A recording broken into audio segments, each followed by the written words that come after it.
To talk more on Kim Jong Il's legacy is Erik Lueth, RBS, a senior regional economist. Well, you know, it wasn't entirely unexpected, but it always comes as a bit of a surprise, doesn't it? Yeah, I think, as you mentioned, we knew that he had pancreatic cancer and we knew that he had that stroke, so I think people were preparing for it. Actually, we were looking at it at the time of the attacks last year. You know, how could this scenario unfold that we are now facing? And it seems that this comes perhaps at a perfect storm in terms of the financial markets, not to be crass, but let's face it, South Korean equities tumbling, the won is tumbling, bonds there tumbling. Defense stocks, they're getting a ramp up, apparently, because of these tensions. Well, as one might expect. But we've got uncertainty in the marketplace. This just adds to it, doesn't it? No, I think, markets will be unsettled. I wouldn't be surprised for 2 weeks or so. I guess, the fundamental question, the first fundamental question, I guess, would be are there chances of a military attack? We know that these reclusive regimes, when they are vulnerable, they are more likely to strike out. And so I guess one question on everybody's mind is, what are the chances of a military confrontation right now? I thought about that. I think that the fact that this death was pretty much could be anticipated, and the northern regime still engaged in reviving the six-party talks. You know, there were low-level contacts, and that fact tells me that the likelihood of that is not that high. Also, the North usually doesn't have a record of aggression when they are in talks, or even at a low diplomatic level. So I would think that the likelihood of that is not particularly high. Well, South Korean police officers have been called in for extra duties, but I think we had some troop mobilizations, but that's going to be just good housekeeping. I'm assuming that you've got to do that and just batten down the hatches. Yes, but obviously the regime will be prickly. I think everybody needs to be, be cautious, restrain themselves. I think it's a vulnerable time. What I've noted in my multiple trips to Seoul is that, the border, the DMZ, is not that far away from Seoul. And on this peninsula, this Korean peninsula, you have this modern, fast-paced economy that's grown dramatically, transformed, right, into democracy. And then you went to the north. And then you go to the north and you just have, this state that is unlike anything you've ever seen before. This is a real threat to South Korea and this successful economic growth story, if North Korea unravels, of course. I think this is the second big question. What is in store? And I think the other big question is, and I think it's fair to say that the chances of a regime collapse have increased with his death. And, I would see there are two ways how I could see this regime collapse. One would be a coup, a military coup, probably. The other one would be that Kim Jong Il, the successor, embarks on, social, economic or policy reforms, in which case the regime would unravel very, very quickly. Because of the vested interest is what you're saying, the collapse of that, and they would allow it to happen, essentially. No, because the regime functions under such a level of oppression that once you give people a little bit of liberty in this situation, which you need for any market economy, it would probably take its course and unravel very quickly. So what I would also urge people to look at is, if you pick up news, markets allowed here, markets allowed there. These kind of are the clear harbingers of regime collapse, in my view. So, yeah. But you saw last year when Kim Jong Il was introduced to the world, there was a bit of unease, at least from what I read, among the top military leadership there in North Korea, who are essentially old men. These are old guys, and you've got a 25-year-old... We don't know much about them, but we're just guessing them must be around about 30, late 20s, or Kim Jong Il, that is. Right, but they seem to have accepted him, from what I understand. They positioned him in such a way to make very clear that he is the one. Basically, he has also his uncle and his aunt, basically, who are also groomed to kind of protect him. They have very powerful positions. So it's hard to say, but it's really hard to say to look. He almost left him, Kim Jong Il almost left him with two custodians, essentially, two chaperones, to, show him the levers of power, I suppose. Yes. That's what it is, isn't it? But to be honest, I think we all know very little about the setup of power there. I wouldn't be surprised even if the intelligence services don't know that much. I guess, as you said, the big question for South Korea is what is going to happen when the regime collapses. Okay, I mean, does this bring us closer to reunification of the Korean Peninsula?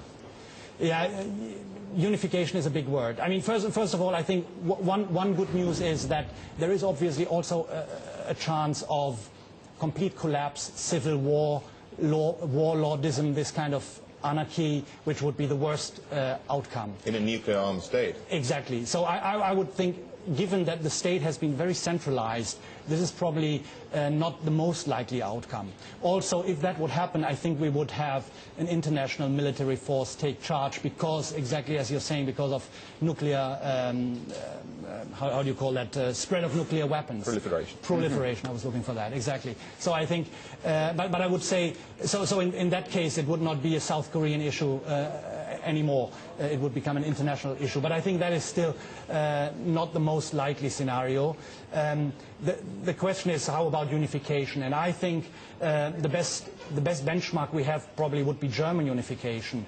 And I think it's expensive, isn't it? Yes, and I think I think that the Korean situation is quite different from the German situation in that North Korea is much bigger relative to South Korea than Eastern Germany was relative to Western Germany. So it was in Germany it was 16 million versus 60 million. In Korea, basically North Korea is half the size of South Korea. Also the per capita income, the relative difference in per capita income is much wider than it used to be in Germany, and also the level of human capital is much lower. So I think that the German-style unification would not work.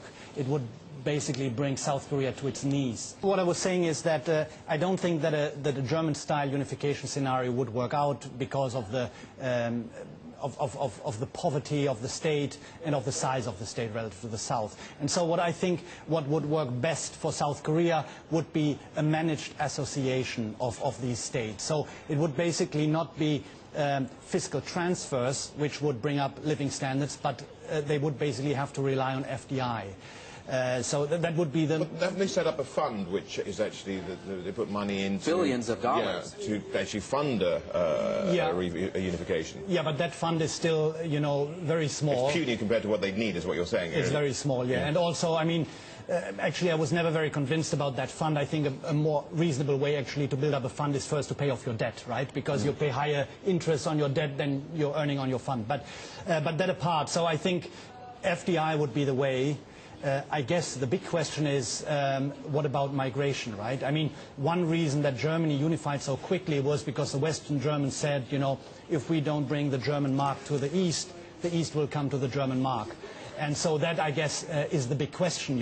Would they be morally also able to keep their brothers and sisters locked up in the poor North? Well, that's a very interesting question, and one that I ask frequently when I go there, because you have, even though they're part of, in essence, the same cultural background, you have very different social differences, right? I mean, if you've lived under a repressive dictator and your only access to media is state television, the only things you read are state newspapers, just magically integrating into a free market democratic society, hugely complicated. So I think there may be some South Koreans, interestingly, who don't want the North Koreans to come. There are certainly some West Germans who didn't want East Germans to we need to face that fact as well. What's your view on this? Yeah, I mean, honestly, I don't think that South Korea could shoulder that. I mean, imagine that in your country suddenly your population is not double, but 50% more of your population. That's just not possible.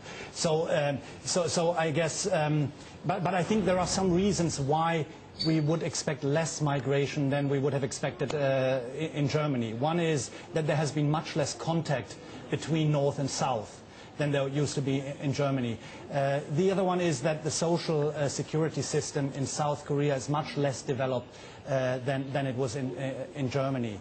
Also, the mere poverty in the North, of course, makes it easy to have early successes, right? I mean, doubling GDP basically is pretty easy at those low levels of development.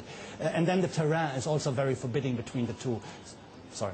I want to just also talk about the foreign, the role this death has in the region, because, of course, one of Beijing's I wouldn't like to say client states, but it's, Beijing was the only country really, or the only capital, which could really bring to bear influence on Pyongyang. Now, with the regime change, if it is regime change at all, it looks more of the same, just a different person at the top.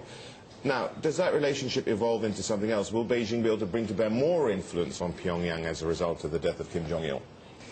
I think, honestly, that Beijing never had a lot of influence. So Professor Lankov, who's really an expert on these things, he used to say that Beijing has a hammer, but it cannot really calibrate North Korea. So what they can do is they can bring down the regime within 3 months. But they don't want that, right? Because then they have all these migrants coming over the border.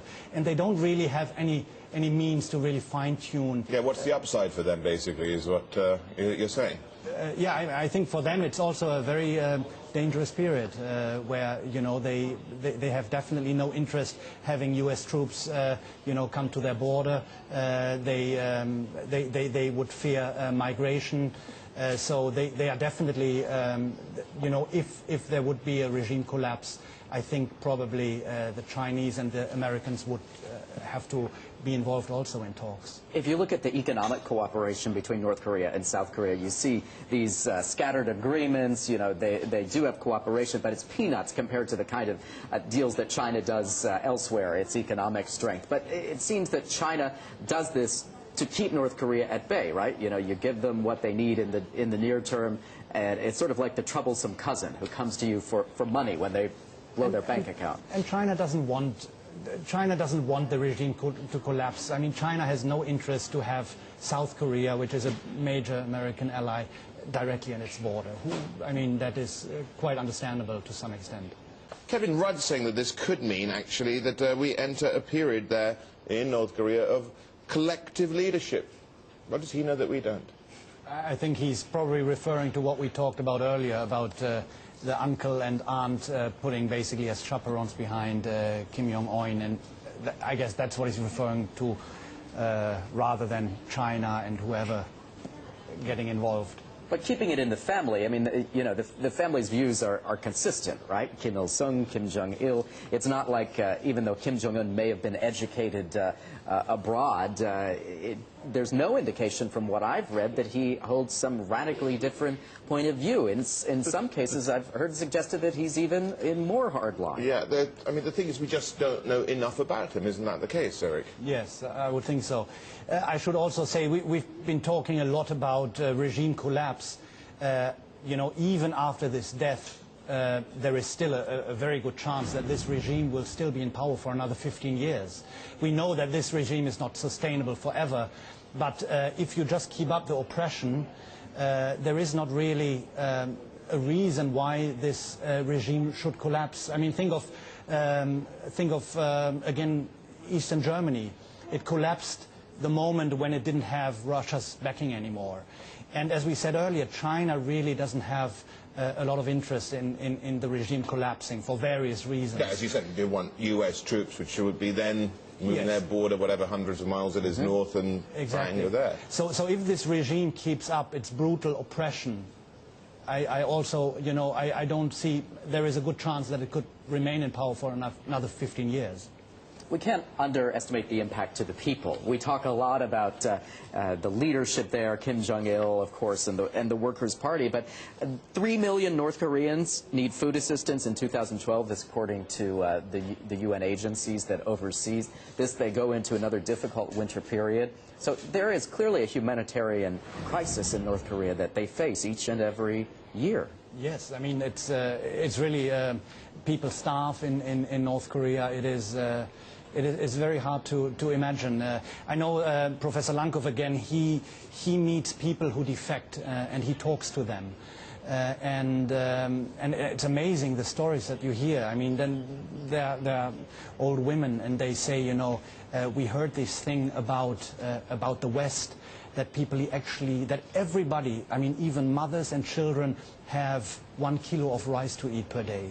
and that's, you know, that's for them like heaven on earth. That gives you an idea in what kind of circumstances these people are living. Cut off. I mean, you felt like you'd arrived on the moon when you landed there, didn't you? And certainly, and I was staying in the best hotel that the government offers its visiting dignitaries and journalists, perhaps to try to impress us or at least keep us under control while we were there. And I can tell you the spread in the dining room was nothing spectacular. So they face a very difficult existence. I hear one way that North Koreans learn a little bit about the outside world is smuggled CDs. So they like everybody else, they like South Korean soap operas. And apparently there is a very active trade on the border in those DVDs, and that's how they learn a little bit about the outside world. That's what I mean, getting back to the point, that's how you start to have the cracks appear, but the way that the society is structured, that, you know, if you do something wrong, your entire family is going to be going to jail, and that's quite a responsibility. So that's the way you can maintain absolute authority over the population. Yeah. I mean, that's the sad truth, that I mean, it would keep the area stable, the region stable, but for the people who live under this regime, obviously, it is disastrous. Yeah. What does this mean? I mean, it's a bit crass to talk about, but what does it mean? Does it mean anything when it comes to actually looking at the financial markets? What about investing in the south there as well? Does it change anything with regard to that? I mean, you know, Fitch just reconfirmed Korea's rating, and I guess this is built in. This kind of scenario is kind of built in their scenario. So I guess the one thing that works for South Korea is that it is fiscally very prudent, right? It has debt of 30% of GDP, so it has a lot of fiscal muscle to face the problem. Also, if we would come to a unification or association scenario, North Korea is very rich in commodities and minerals, so that would actually go well with Korea's industries. So. Okay. Erik, thank you so much for your time and your insights. Erik Lueth there.